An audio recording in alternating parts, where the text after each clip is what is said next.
Hi, everybody. My name is Rafa Lombardino, and this is Translation Confessional.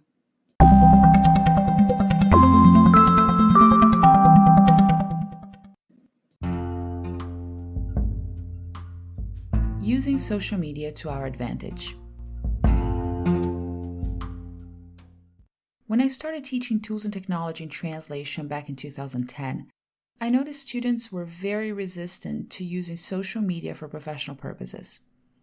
I have a quiz question about it, and most students back then mentioned that they didn't want to create professional profiles on Facebook, Twitter, or LinkedIn because they didn't feel comfortable. After I explained how they could use social media to their advantage while promoting their services, interacting with peers, and reaching out to potential clients, some of them started to see the other side of social media. Still, many were not convinced there was any professional value in it. 10 years ago, many people saw social media sites as a way to only be social, that is, to interact with friends and family, post pictures of their kids or pets, and share or consume information for personal purposes only. However, social media had this untapped potential to become our virtual office, where we can meet a variety of people coming from the four corners of the earth and network with them, which is something that we could hardly do while being restricted by our geographical location.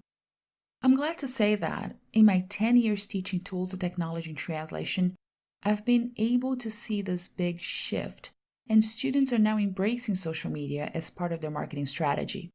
I still like to emphasize the etiquette side of things, so newcomers understand that being behind a screen doesn't change the fact that we must interact with others at a professional level if we're representing our professional services. All in all, I would say that we have come a long way these past 10 years, with so many T&I professionals sharing interesting content online, and I'm always so happy to see former students adding value to their services by writing articles, posting digital content, recording videos, or organizing webinars, for example. As for me, I have been using different tools for slightly different purposes.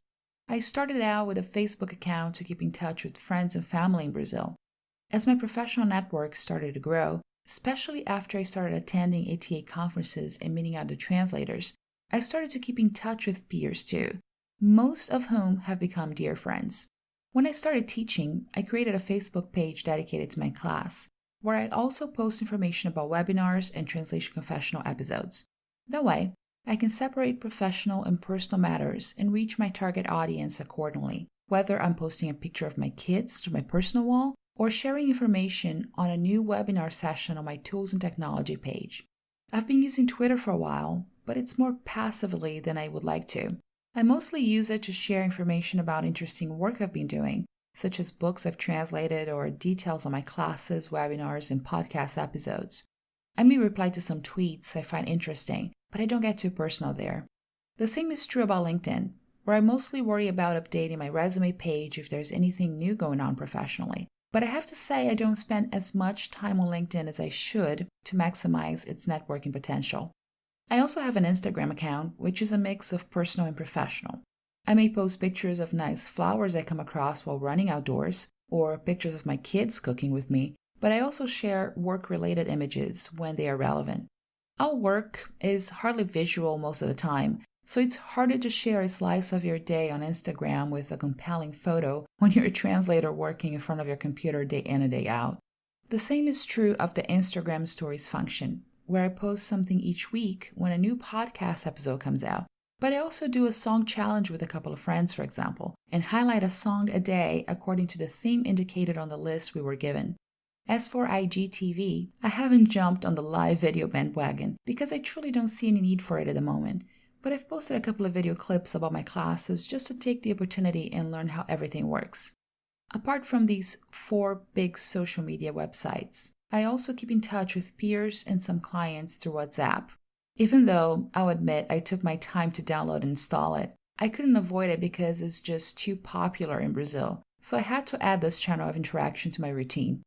Lastly, I also have YouTube playlists to share videos from Tools and Technology in Translation, CAT Tools, and Translation Confessional.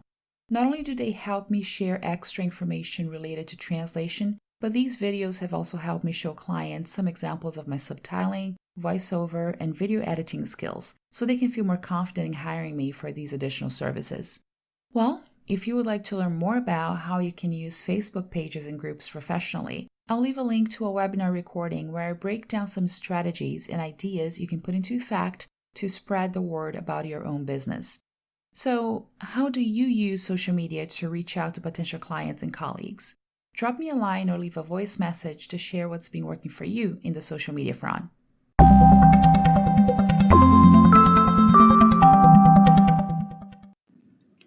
Send me an email at rlombardino@wordawareness.com or leave a voice message on my Anchor page. If I get enough feedback and voice messages, I can go back to the subject and post a special podcast episode with everyone's opinion on this very same theme. By the way, my Anchor page is anchor.fm/translation-confessional. I look forward to hearing from you. Stay tuned for weekly episodes and subscribe to Translation Confessional through your favorite podcast app.